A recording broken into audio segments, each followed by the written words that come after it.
Rapaz do céu, meninos, essa é a lição de número 6, né? Que seria no dia 7 de maio, mas teve a Santa Ceia, então estou gravando aqui a aula agora para nós estarmos repondo essa aula da lição de número 6. Ele tem poder sobre as doenças, uma lição muito interessante que vai abordar alguns temas bem específicos que fazem referências, como sempre, aos dias de hoje. Vamos lá. O primeiro ponto que a gente tem que entender é a origem dessas doenças. Como foi que as doenças surgiram? É, a gente lê na Bíblia pessoas enfermas e tudo mais, mas onde foi que aconteceu? O que foi que houve? Que essas pessoas passaram a ficar doentes? Todos eram doentes? Não. Adão e Eva, quando foram criados, eles eram perfeitos. Imagem e semelhança de Deus.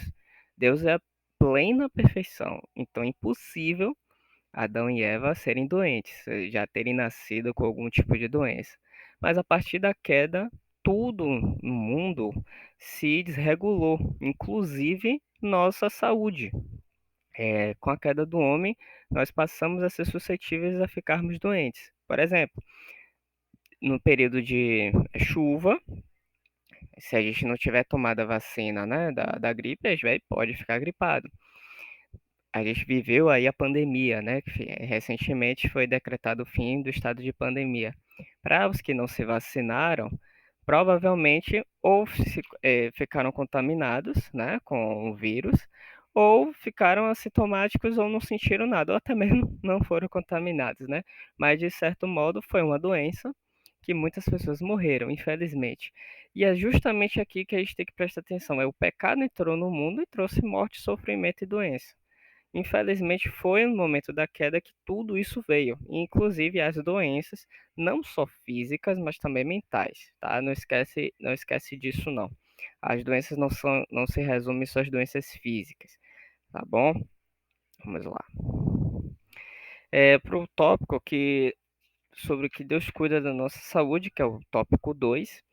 É, Algumas recomendações são dadas na Bíblia justamente fazendo referência ao cuidado da nossa saúde, né? A gente não pode se esquecer que a saúde, o nosso cuidado com a saúde, não deve ser é, inteiramente entregue a Deus como responsabilidade. Deus está lá para cuidar, sim, da gente, mas o cuidado da saúde é nosso. A gente que tem que zelar sobre o nosso templo, né? O templo do Espírito Santo. Vamos aqui essa imagem aqui, esse templo muito bonito. Sempre, com certeza, ele sempre passa por reformas, passa sempre por, né, ajustes, pinturas, sempre. Ou seja, é um cuidado contínuo. Não é algo, construímos e vai ficar aí para sempre, é isso aí. Não. É um cuidado contínuo. A mesma coisa nós devemos fazer com o nosso corpo. A gente tem que ir para o médico, sim, fazer exame de sangue. Se a gente estiver sentindo algo específico, ir ao médico, né? Muita gente gosta de tem o costume de, não, eu não vou ao médico, não, eu vou orar a Deus e vai ficar tudo bem. Tá, beleza. Deus pode curar? Pode, né? Porque Deus é um Deus que cura.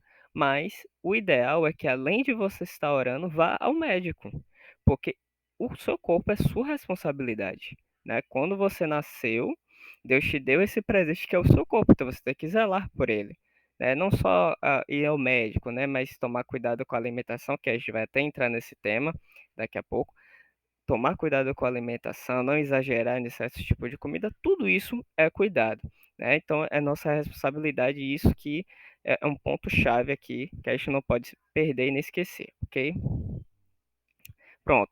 Agora uma dieta para a vida saudável. Claro que na Bíblia não está lá o termo nutricionista, dietética, esses termos assim não existem na Bíblia. Mas lá em Levítico 11 tem várias recomendações para o povo de Deus para eles tomarem cuidado sobre questões alimentares, ou melhor, proibições de alimentos que eles não deveriam comer. Aquilo ali era porque Deus queria que o povo passasse fome e não comesse mais nada. Não. Aquilo ali era simplesmente uma forma de Deus cuidar da saúde do povo. Lembre-se que o povo passou anos e anos no deserto. Então, eles teriam que ter esse cuidado também com a saúde. Afinal de contas, nosso corpo precisa de energia, mas de fato uma energia real. E não energias que a médio e longo prazo nos causem doenças. Por exemplo, açúcar. O açúcar em baixas quantidades é muito bom, sem problema. Mas em altas quantidades e em quantidades, em repetições, né, melhor dizendo, sei lá, você toma um refrigerante todos os dias, o seu nível de açúcar vai estar lá em cima. Seu corpo não vai conseguir digerir esse açúcar. Então, vai causar problemas. E é isso que Deus estava falando, já com essas proibições, diminuir a incidência de doenças no meio do povo, no Antigo Testamento. E a gente vai ver que isso reflete muito no Novo Testamento, ok? Vamos lá. E claro que, infelizmente, existe essa visão ruim, né, de Deus no Antigo Testamento, que era um Deus que, meu Deus, assim, era aquele carrasco. Não, eram proibições, mas era uma preocupação de Deus com a saúde do povo, né? Não era privá-los de se alimentar. Ah, vocês não vão comer nada, vão viver aí com fome sempre. Não, tá? Isso não existe. Aquilo ali era apenas um cuidado de Deus. Um dos, né? Cuidados de Deus. Vamos lá. E a gente vai para o tópico 3, o tópico é Jesus salva e restaura a saúde. Nesse período já do Novo Testamento, Jesus encontra muitos enfermos. Jesus encontra muitas pessoas doentes. E ali a gente tinha o povo hebreu que eles tinham certas condutas referentes a tudo que fazia referência a doenças, né? Por exemplo, o leproso, ele tinha que ficar numa cidade afastada, ele não poderia ficar em contato com outras pessoas. Se caso, que era raríssimo isso acontecer, se caso ele se curasse, ele tinha que se apresentar diante dos sacerdotes, e os sacerdotes constatarem de fato que ele tinha sido curado. Fora isso, ele ia continuar nessa cidade afastada até morrer, né? Então, quando Jesus chega, aparece, começa a cuidar, curar essas pessoas, nossa, muita coisa muda. A gente tem um grande exemplo da mulher do fluxo de sangue. E aí a gente já vai entrar nesse tema da medicina. A mulher no fluxo de sangue, que está lá em Mateus 9:18, do 18 ao 30, ela tinha se consultado várias e várias vezes com médicos, tinha gastado suas finanças com médicos, ou seja, ela tinha dinheiro para isso. E perceba, ela não foi curada. Ela não foi curada. Ou seja, o exercício da medicina já existia naquele tempo. E o exercício da medicina, nada contra os médicos, mas o exercício da medicina só faz sentido por conta da queda do homem. Se não tivesse havido a queda do homem, né, ali de Adão e Eva, não existiriam médicos, não existiriam enfermeiros, não existiria nada que fosse referência a essa parte da saúde, porque seríamos perfeitos. Então não teria necessidade de existir médicos, né? Mas com a queda do homem, hoje existem os médicos. E desde aqueles tempos, médico nunca foi barato. Se hoje já é caro você se consultar, imagine naqueles tempos que a medicina era bem rudimentar. Não existia nomes ainda para nomear certas doenças, enfim, imagine. E aquela mulher, ela pagou muito dinheiro para se consultar com esses médicos. Olha como a Bíblia traz esse detalhe. Era caro, mas ela foi, né? Então, ela pagou e a única pessoa que curou ela foi Jesus, no fim das contas, né? Não foi nenhum dos médicos e nem nada.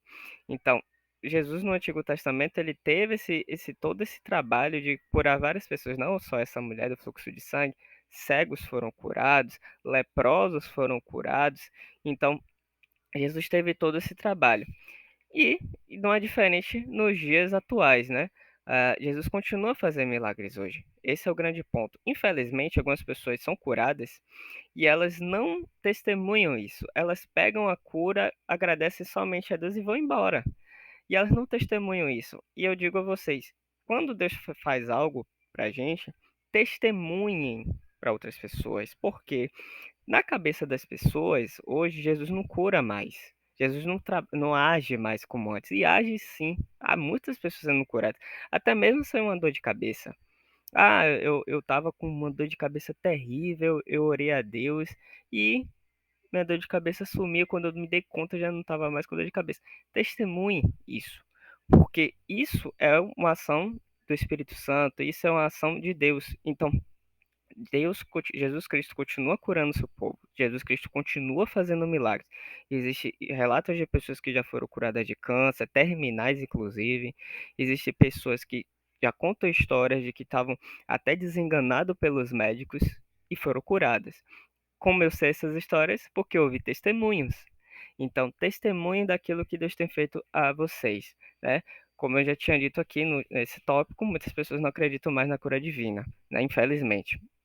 Enquanto outras afirmam que isso foi apenas para os tempos de Jesus, né? Os tempos passados. Tem essas pessoas também que dizem que só foram nos tempos antigos, né? Que as pessoas foram curadas e que não existe mais isso. Existe sim, né? E seja você uma prova disso. Então, basicamente foi essa a lição, tá? Um resumo mesmo, né? Daquilo de tudo que tem acontecido, do que aconteceu, né? Referente à cura de Jesus Cristo, as curas que Jesus Cristo fez, né, para as pessoas e que ele tem poder sobre as doenças. É isso. E, por fim, a saúde emocional e mental, como eu já tinha dito no início da aula, né? Eh, Muitas dessas doenças não foram mencionadas assim com nomes na Bíblia. É tipo depressão, é ansiedade. Elas não têm esses nomes, porque são nomes mais novos para o tempo. Mas as características delas estão lá. Existiam sim pessoas com doenças mentais, existiam sim pessoas com problemas no emocional. Davi é um exemplo quando seu filho morre ali, quando ele fica orando, fica choroso e triste. Até nos salmos que ele escreve, são características de uma pessoa que estava depressiva, estava com um problema emocional. Elias, ele ora e Deus faz descer fogo do céu.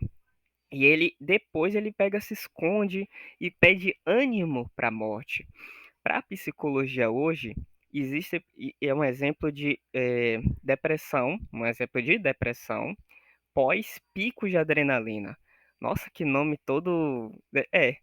Depressão pós-pico de adrenalina. O que é isso? Você tem um evento assim bem grandioso, e do nada, quando termina aquilo, você cai ali o ânimo, bate a tristeza, você acha que não vai ter mais.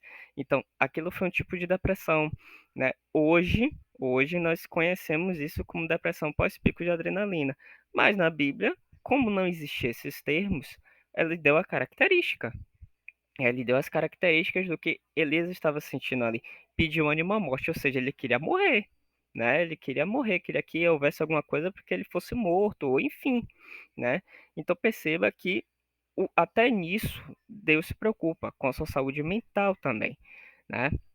E tantas outras características, né, de doenças não só físicas, mas mentais também, né? Nosso corpo é completo, tem tudo, né? Então vai ter doenças que a gente vai contrair, né? Sei lá, como eu falei da gripe, né? E o coronavírus, beleza. E vai ter doenças que são puramente emocionais. Infelizmente, tem palavras que a gente ouve que, se a gente não tratar, vai nos causar doenças, mas é psicológicas, emocionais, né? É isso, pessoal. E cuidados práticos, né? Com a nossa saúde, né? Que a gente tem que cuidar, né? Como eu já falei, procurar médicos, fazer atividade física, né, um estilo de vida saudável, né, enfim, né, não sair, como eu falei da Coca-Cola, não sair tomando refrigerante todos os dias, comer frutas aqui, né, aparece essa imagem da pera aqui, né, mas é bom comer uma fruta, enfim, uma prática saudável, né, para que haja manutenção do templo, que é o nosso corpo, né. É isso, pessoal, muito obrigado, e a aula termina aqui.